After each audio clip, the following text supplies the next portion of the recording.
Video 8.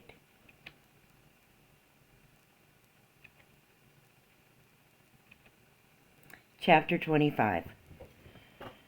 At the last month of the Millennium, a notice was sent out for those of Estastar to petition to follow the king's legacy, which those that felt they would qualify to guide the kingdoms would send in petitions with why they felt they would be the best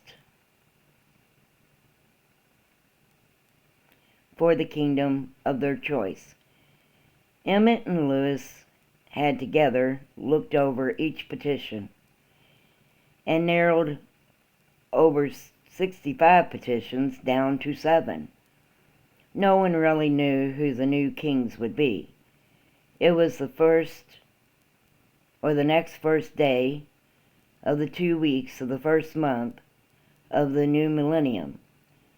Those interested in the rotation of the kings would gather in the meeting room of Valhalla.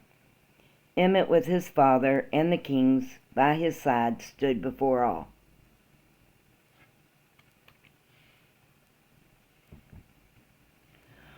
Welcome to the rotation of the kings. This day I will present to you the new kings of the millennium, those that will continue the king's legacy, as my father's kings join him in the climb up to Asgard. Emmett said to the people, there was only 6 kings standing with Lewis, as Emmett continued his speech. Each king holds in their hand the rights to their kingdom, to entrust to a new. My father and I took great care and consideration, have selected for you your new kings. As I call your name, please come forward and receive your kingdom rights from its previous king. You will have until the end of the full year cycle to learn from him. I urge you to do so, for once they rescind up the Lord's mountain, you are no longer have their help. So please pay close attention to their teachings while they remain with you, just as I have done with my father. Emmett had said. All was silent as they listened to what Emmett had to say. Starting with our home kingdom, the kingdom of Atlantis, King William James Benetardo, he called, as King Leon stood and awaited the new king to approach. Everyone cheered as the King Benetardo moved from the crowd up to the King Leon. They shook hands, and a rolled scroll was handed over to the other. They then sat together at the side. Each king was seated to the left of Emmett, and Lewis beside each king was a vacant chair. Our next kingdom, the kingdom Dicion, or Decanon, King Leo Decard Servius,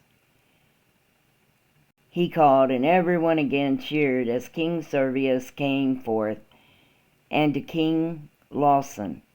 They shook hands, and he was handed the scroll, as the others were. He then took his seat beside the previous king. Our next kingdom, the kingdom of Rome, he called out, King Darrell Austin Quatius. Again the people cheered, as King Quatirius came forth, and King Austin stood, presenting to him the kingdom scroll. And he took his seat, and Emmett continued. Our next kingdom, the kingdom of Kakan, King Richard Dillon Allison. Alanios. Okay. Again, the people cheered. And as King Alanos moved to before King Carmen and received the scroll, they both sat. Then came the shock of my life. Our next kingdom, the kingdom of Xandoe. As the kingdom of Xandoe has no previous king, my father, Lewis Humburge, will assist the rotation king, King Isic Lawrence Damera. I blinked, and people cheered. I almost thought I did not hear him right, until I saw my father stand and move to Lewis. I stood there in more than disbelief. My father, a king, not only a king, yet the king of Xandoe, the one kingdom of all the garden, where most of the trouble starts and comes out of? What was my father thinking? I just stood there stunned. From then on out, as Emmett continued, our next kingdom, the kingdom of Sudan, King Douglas Lee Princeton.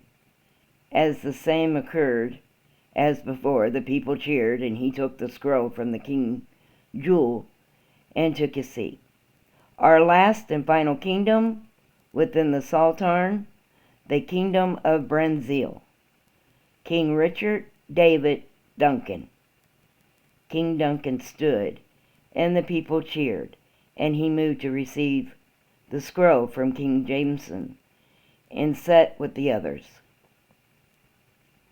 My people, I give to you the kings of the Sultan, he called, and they all stood and bowed, as the people stood and cheered.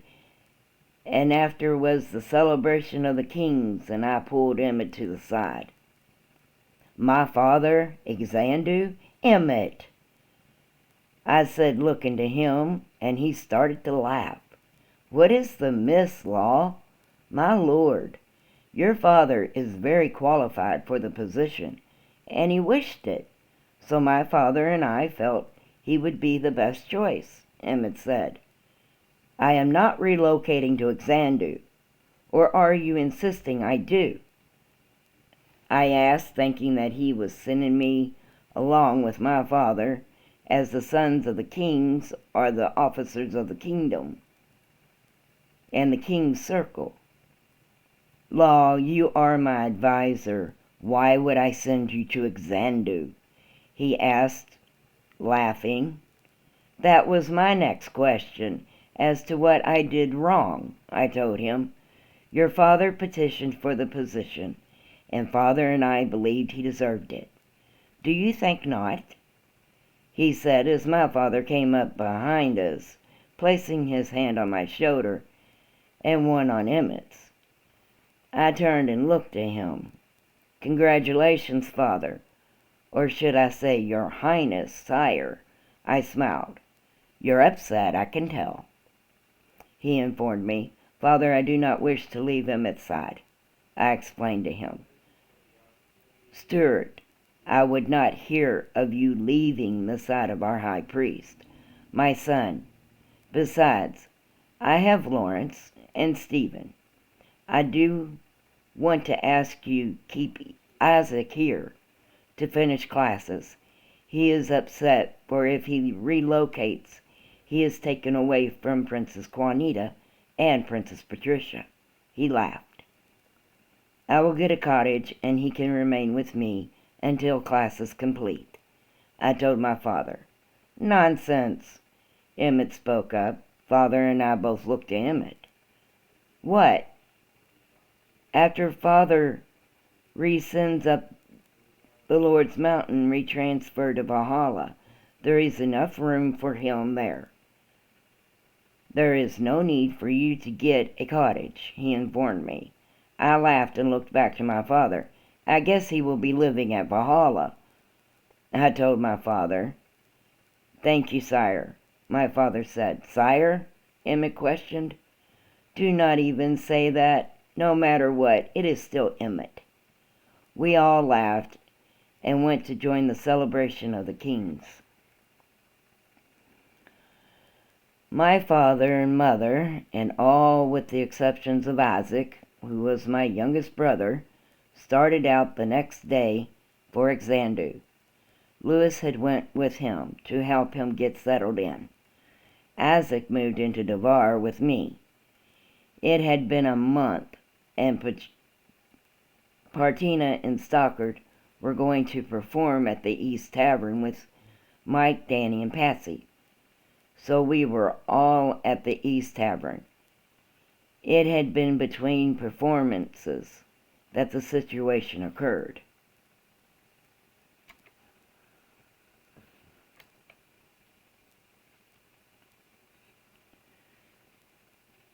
"You're a stupid girl. You know not a thing," we heard a loud male's voice, and followed by the sound of a strike and the cry of a female. Then there was the sound of the whip.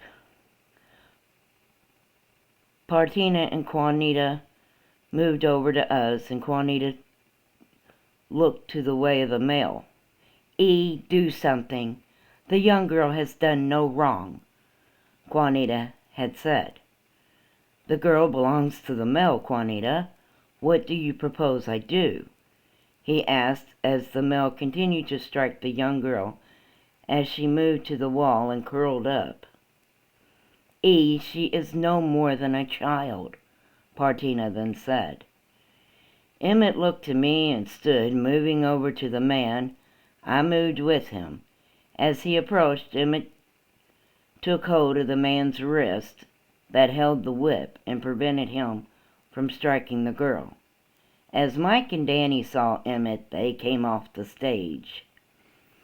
The man jerked his arm from Emmett as Emmett took the whip from him. Juanita and Partina, along with Steward, moved over to the girl. "What is the meaning of this? You dare to interfere with the discipline of my Dinah?" the man said to Emmett. Emmett handed me the whip. I took it. Wasn't sure what I was going to do with it, but I took it. He then motioned to Mike and Danny to return to the stage, and the owner of the tavern to remain behind his bar, and he smiled to the man, holding out a diamond coin to him. "No, I am not interfering in your discipline of your Dinah. I am purchasing her from you. What do you say? 1 diamond for a stupid girl? Seems you come out ahead, sir," Emmett said suggestively to him. "Once you find out she is unable to learn, you will wish me to take her back," the man said. "Just the same, you wish to take the coin and give me the girl?" Emmett said to him, and the man took the coin.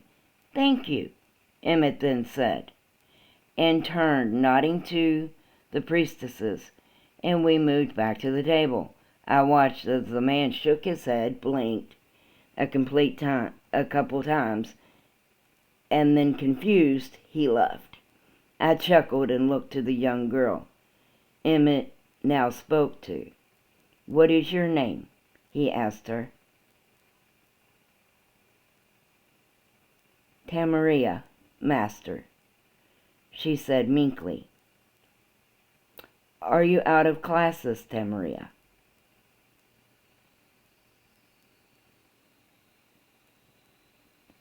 Partina asked her. "No, mistress. Adina is in 15th level," she replied, again meekly. "How many times have you repeated that level?" Juanita asked. "Never, mistress," she said. The girl spoke very sweetly and looked to have been equally abused. Emmett listened then as they spoke with her. After the performance, we all returned home. Emmett had a way with the people. They looked up to him, or else he sees to it that they have no choice yet to. The young girl's name was Tammy Marie. Tammy Marie. And he had given the young girl to his daughter Barbarana to help and guide. Chapter 26. I had entered Emmett's office and moved to the bar to fix me a drink and sat down on the sofa. He was working on something at his desk and didn't look up. "The girl I purchased last night is branded with the rose brand. She told me she has always had it. Stupid question here." He then looked up to me. "However, do Vikings actually rose brand children? I know there is no decree stating as of yet, that is, that they may not. However, the rose brand is reserved for those who in which go against decree. It is a permanent punishment. They may never be set free. Why then brand a child with such?" He said, looking to me with great concern, "Commonly you brand a thornton child with that of the brand the mother obtains," I told him. "Yet that is not a decree, or have I missed something in here?"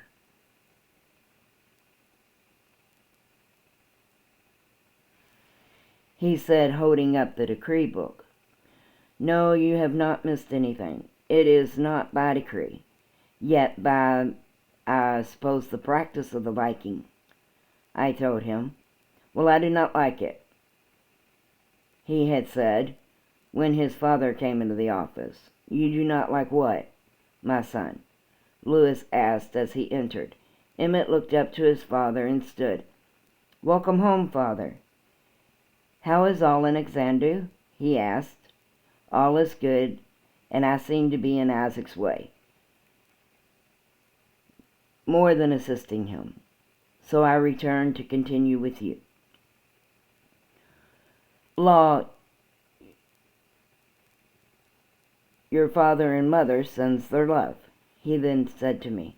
"Thank you, sire," I replied. He looked back to Emmett. "Now, what are you not happy with?" Lewis asked. "The fact that our people are placing rose brands on children," Emmett said. "Innocent children that have done no wrong. Why?" Emmett continued. "Son, that is just the way it has been for millenniums after millenniums. I am sure it is not personal," he explained. "Yes, father, I understand it. It is not personal. However, by decree, that brand and the male brand is reserved for those that go against decree. It is a penalty. Those children have done no wrong. They are not even able to do anything wrong. I feel it is wrong to punish someone before they even go against the decree," Emmett said, very concerned, it would seem. "Emmett, there is no decree that prevents them from doing so. If you feel so strong about it, then do something about it," he told him. "I make a decree stating," he started to say. Then Lewis spoke up. "Before you start creating decrees, my son, make sure you choose your words carefully, and when doing so, you must hold the scepter. And if the eye remains the violet glow, then you know you have done what is favorable to Odin. Yet if it glows red, then you will know it is in disfavor to Odin, and shall not be placed upon our people." Lewis explained. Emmett blinked and looked to his father. "Are you sure that is all I need to do?" Emmett asked. "Emmett, do you feel so strongly on this matter?" Lewis asked. "Yes," he simply answered. "Then let us go to the sanctuary," Lewis said, and stood. I remained where I sat, listening and watching the two high priests.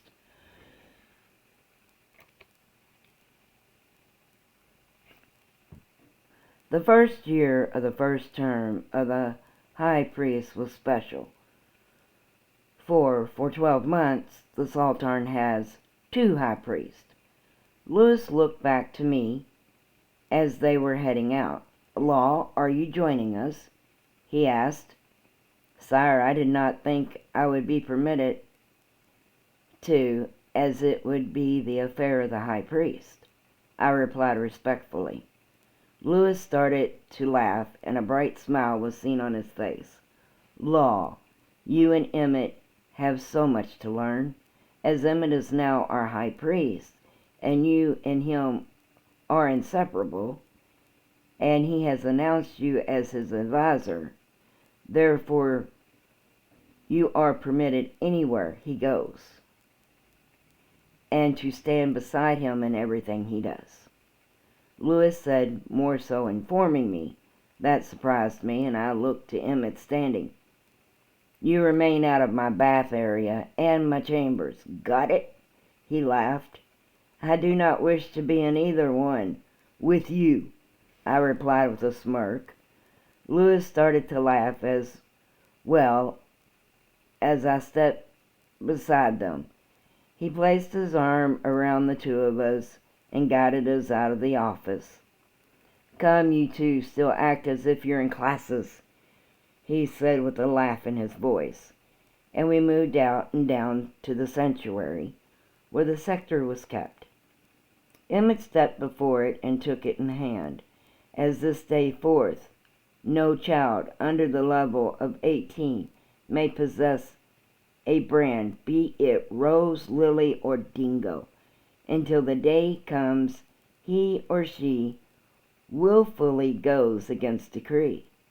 He said, and the eye of Odin on the scepter remained clear. Emma and I looked to it, and then to Lewis. Father, nothing changed. It is not even glowing for my reign. Emmett said, again concerned, heard in his voice. No, it is listening. Continue with the forfeiture. To the decree, Emmett. If by chance the one in default shall receive a brand, he or she themselves. He then said, and the eye of Odin glowed a strange color. We both looked to Lewis. Father, Emmett questioned, your words are not plain enough, or the forfeiture is not what is wished. Lewis explained. Emmett seemed to be in great thought. If a child is branded before the child has a chance to go against the decree, then the one that ordered the brand or the child shall serve life exordancy. Again, the color remained the same odd-looking color. Emmett looked to his father. Emmett, how serious are you making this said decree? Think about it. Something is wrong with the way you are speaking it. Lewis said. Again, Emmett thought, and looked to the eye and spoke. As this day forth, no child under the 18th level may possess a brand, be it rose, lily, or dingo. Fault to this decree results in treason upon the throne, and a brand he or she shall be rewarded. He then said, and the eye of Odin glowed the violet color. As you have said, and it has, as you see, found favorable by Odin. Lewis said with great pride in his voice.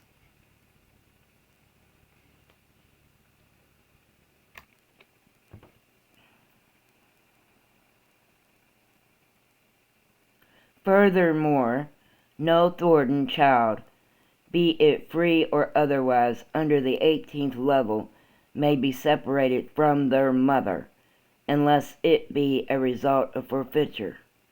Fault to this decree results in the terms of service.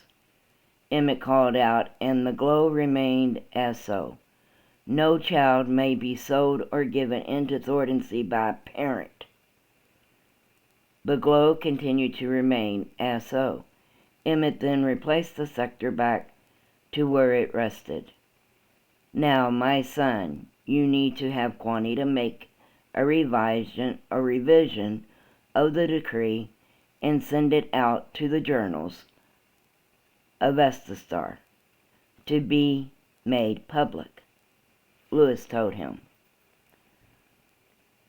The end of the year came fast, and it came the day to make the journey to the Lord's mountain and say our farewells to the high priest and the priestesses, along with the kings and the queens.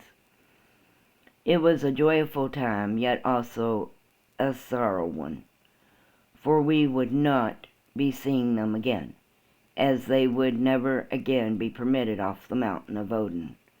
The following days, things were being moved into Valhalla. It seemed very odd stepping into the throne room and seeing Emmett sit behind the desk, and his father nowhere in sight. As he and I never talked about it, I knew it was awkward for him, for quite a long time. The first year of the Millennium was over, and Emmett was still alive. My short goal was complete. Now I only have 891 or 899 more years to go. Chapter 27.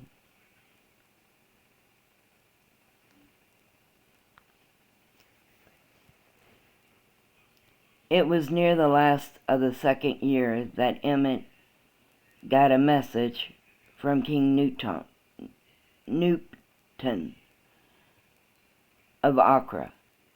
Emmett had made plans to travel to Accra and meet with the king. It had been the first time I had ever been off the Sultan that I could remember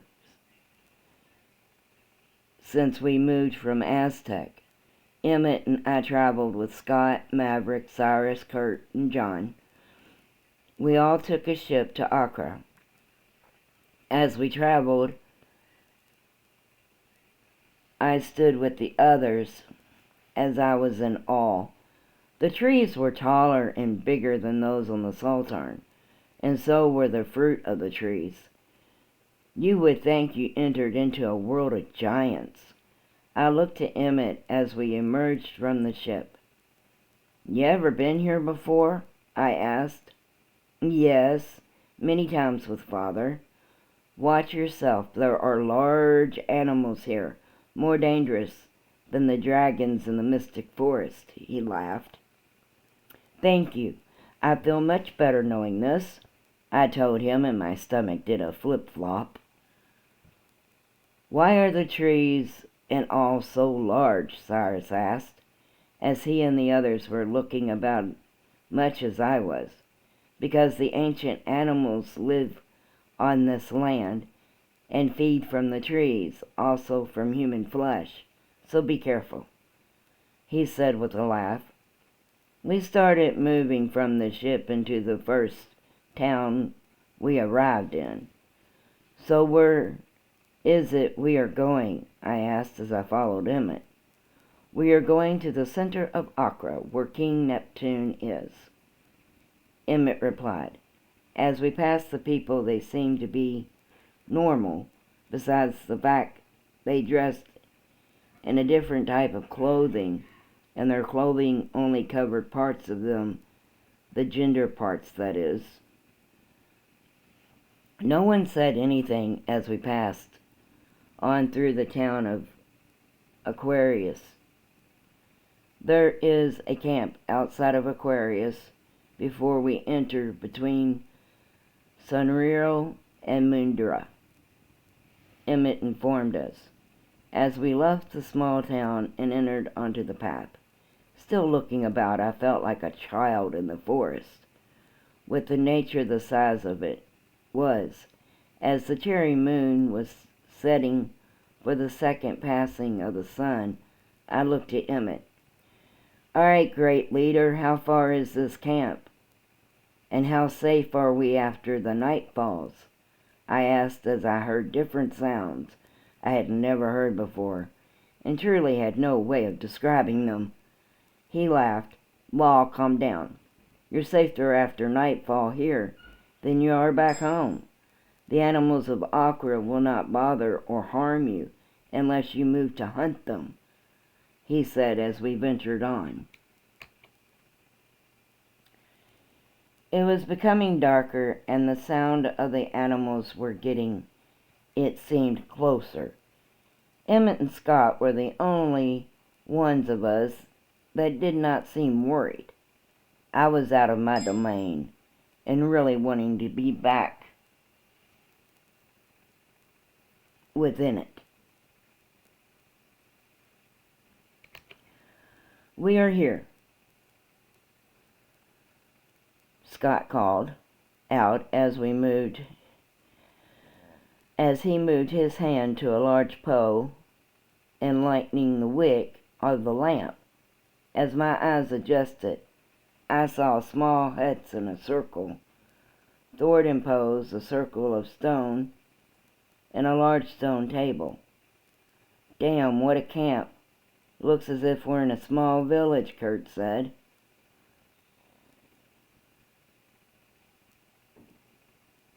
I should have seen Emmett when he first saw this camp and this area, Scott started to say, laughing. "All right, Scott, that will be enough, big brother," Emmett said. "Aw, come on, tell us some more, Scott." I laughed, and so did them all. Cyrus took first watch as everyone else slept. I said everyone else because sleeping was not on my mind. Surviving, however, was. As Maverick and Cyrus switched, I moved to the back of the camp area and was sitting by a tree, bothering not a soul, mind you, when I felt this wet feeling on my neck, and I turned to face a very strange-looking creature. It was bigger than me, and I have no name for it, or what it was. This thing was at least 6 feet long, and weighed, I know, a good 400 pounds. I jumped up and looked to it, and it made a roaring sound, and I was not sure what to do.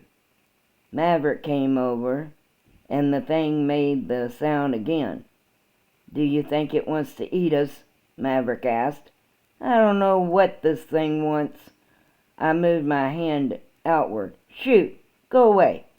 I called to it, and it still made that sound, almost the sound of a feline, yet it was not. It made a different sound and nudged me. I stumbled back more in the camp. Maverick started to laugh. I looked at him as if he was nuts.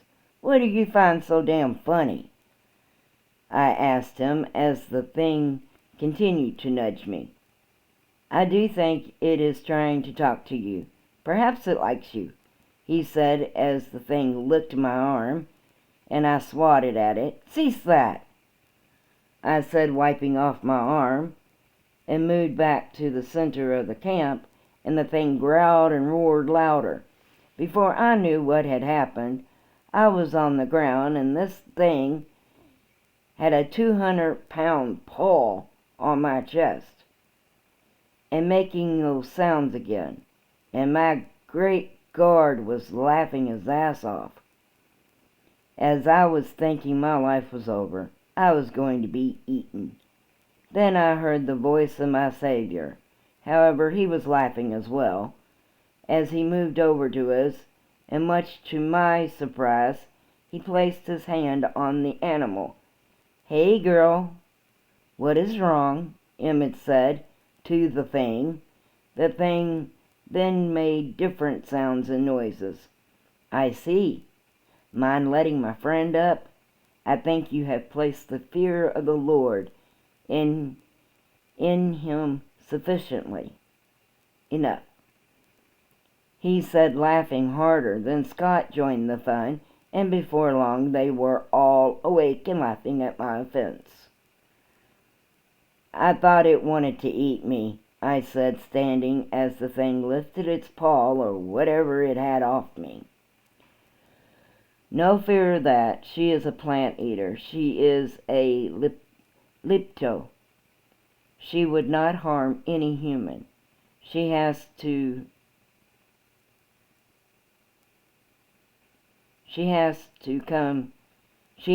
to get me, Emmett said. I blinked and looked at him.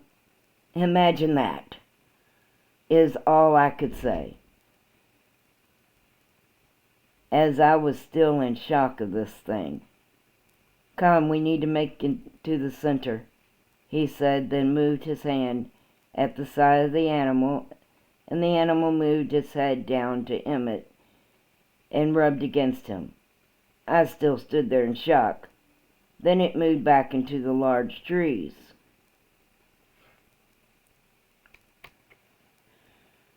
We then ventured back on the path and moved through the wooded area, as Emmett seemed to be in a great hurry.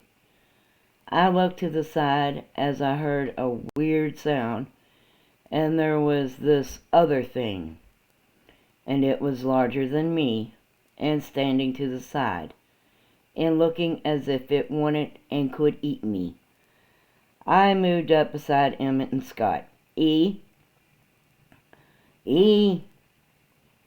I said, pointing, as it seemed to be following us. He looked to where I was pointing. Yes, Law. It is another of the ancient animals. They will not harm you unless you try and harm them. Keep moving. I kept moving with Emmett. Seemed in a great hurry to get wherever it was he needed to get to. I wanted to get back to the land of the Lord, the Sultan. I had about enough of the land of Acre. We traveled until we came to a large round area of water. I looked as I saw the animal form.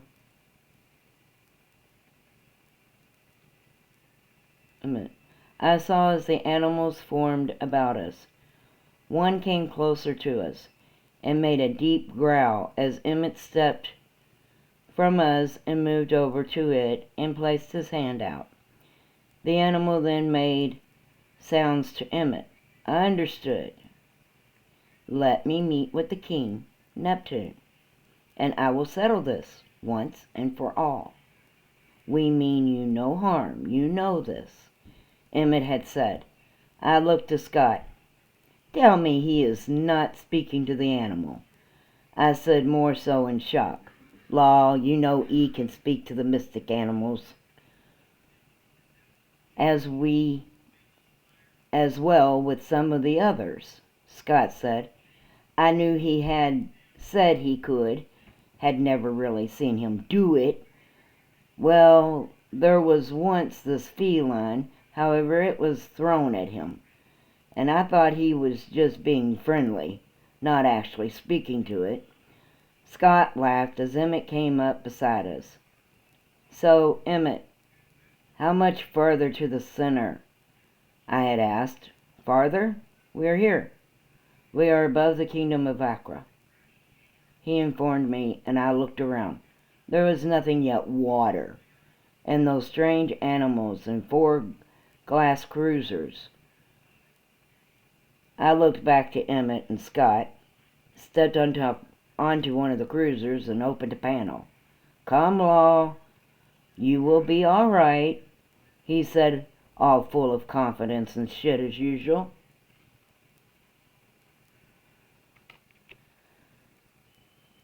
We entered into the cruiser and ventured out into the sea a ways. Then Scott took us underwater.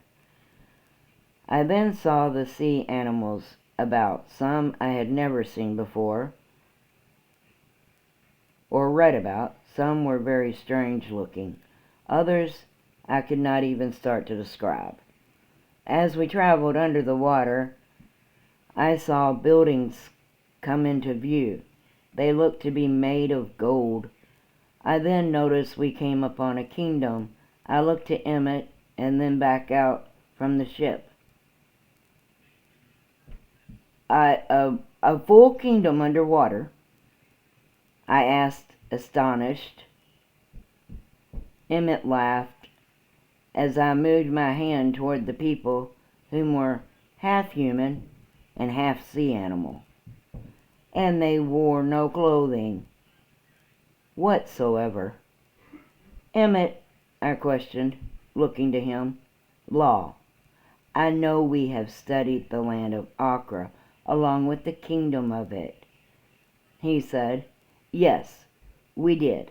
I never really believed it was so. I ceased speaking as Scott moved the ship into a gold palace, and the water started to drain. Never seen it, and therefore never believed it. I was still in shock. Scott patted me on the back. That is what we all love about you, Law. You do not believe until you see. He laughed as he opened the panel, and we all followed Emmett out. Why would a king live in a kingdom underwater like this? I asked the question, and before Emmett could answer it, behind a glass door filled with water was this man with a long beard and a torso of a human and the bottom half of a sea animal. And all I could do was look to him. All I could do was stare at him in awe, and more so, shocked. Law, are you all right? Emmett asked, concerned. Yeah, just great. I am on a land I really never truly believed in, where people have the bottom half of a sea animal. I have had the passing scared out of me by an unknown animal that licked on me, was surrounded by other unknown animals that look at us as if we could be their next meal. I have sworn my oath to my high priest, which happens to be my best friend, and right now I feel as defenseless and lost as a child. What could be amiss? I stood still staring at the man before me as I watched his bottom half split and form two legs before my eyes. I started to move backwards, running into another. I turned around to see Kurt. Did you just see what I saw? I asked, dumbfounded. Yes, it is remarkable, he said in awe. Remarkable? It is unbelievable, and if I had not seen it, I would not have believed it, I said as Scott and Emmett walked up to the man, and Emmett placed his hand out as the man did the same. Greetings, Trenton, Emmett said as they shook hands. Greetings, Emmett, Scott. I am honored you have come, and so quickly, he said. You requested me, and I said it was urgent, Emmett replied. Yes, however, I did not expect you so soon. I am honored, he said, letting go of Emmett's hand, and they moved through another door and into a sitting room. How is all? Scott asked. All is good besides the visitors from the Sultan, or around it. I am not sure which. However, someone is hurting the ancients, and they have become angered, and some have resulted in attacking. I traveled above and spoke with some of them, and they say they are men and women from the Sultan. However, Transil of the Phoenix has said he is not certain. So I asked to meet with the high priest. I knew Lewis has rescinded, and I did speak with him before he left, and he did tell me that you would keep in contact with me, as we did. I see he was right, and for that I am thankful, he had said. Now the whole time they spoke, all I could do was stare at the figure of the man before me that I saw with my own eyes that once had the bottom half of a fish. A fish, I tell you, and now look like a man. I mind you, he wore no clothing as if that of a Thornton, and I was having a hard time coping with the situation. He actually looked better as a fish. They continued to talk, and I to stare. He then looked to me with a laugh. "So, Emmett, who is the one that is waiting for me to change shape once again?" he asked. He was a very nice-speaking person. At that stage of my life, I was not sure as to what to call this being I was in the same room with. I heard Emmett laugh.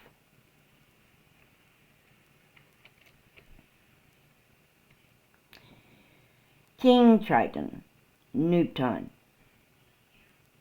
May I introduce you to my advisor, Prince Lawrence Damera, or Damere, also my closest friend. I watched as he stood and bowed his head. "It is a pleasure, sir. I take it this is the first you have been to Accra," he said. "It is the first I have been off the Sultan, Your Majesty," I said, really unsure how to address this being. "Majesty is correct. However, I prefer Titan, as it is my name, and we are all friends here. Please come sit with us. Scott, you can have the rest of your guards move into the inner of the palace. I have servants and rooms prepared for all of you for the night, or as long as you wish to stay." "All right, thank you. I will show them about," Scott said and left. Emmett and myself alone with the shape changer king. I sat there and really thought I was dreaming, and knew at the same time I was not, when a young woman came into the room with a bright smile and ran over to Emmett, throwing her arms about him. "Emmett, Daddy said sent you a message to come just the day before yesterday. I did not expect you so soon." She started to kiss on him, and he laughed, placing her on his lap and returning her kiss. "It is wonderful to see you," he said. "It has been a years. I missed you.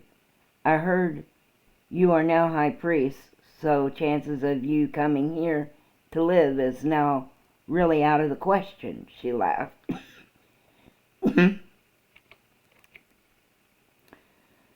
She laughed as she hugged him again and kissed him. I just sat there watching the two. I never knew of this woman. He had never spoke of her, and I wondered what his southern priestesses would say to see what I was seeing. Emmett looked to me. "Law, this is Princess Tauria, Neptune, daughter of the king, and my secret love." He laughed as he was reading me, and I smirked at him. "Pleased to meet you, my lady," I stumbled. She smiled and looked back to Emmett. "How long are you staying?" she asked. "Only one night. We must return to the palace after I speak with your father about the trouble that the land above have been experiencing," he told her. "A shame. I've missed you so." She smiled. "We have been over this time and time again, Tierra. You would not be able to survive on the Sultan, and I would not down here," he said, smiling. Yes, I know. We are from two entirely different worlds. La la, da la, ta la," she said and stood, and it seemed heartbroken, moved from the room, and I heard the king laugh. "She is still in love with you, Emmett," the king said. "She is very lovable. Tell me, there is not a prince here she can marry and be happy with," Emmett said. "Oh, there are many. However, she says she is going to wait for you, because you said one day you would come and live here and take her for your wife." The king laughed. I was what, in 9th level at the time I said it? Emmett replied. No, I think you were more like in 5th level. He laughed. Besides, now that she knows you are high priest of the Sultan, perhaps she will now start to mingle with the others. I will urge it, at least, he had said. About this hunting, or whatever is going on, I say this, that any that enter the land of Acre are to follow and abide by the decrees of Acre, or they serve the forfeiture in place within its land, Emmett said. Emmett, that could result in the death of your people, as the animals, if I tell them of this, will make meals out of them, the king said, concerned. If they come unto Acre and go against the decrees so said here, then that will be their fate, Emmett said sternly. I thank you, and I know the ancient ones will also. Once I have told them, he said. They sat and spoke more, and I stood and looked about. I did calm down, however, more than ready to get back home to the Sultan.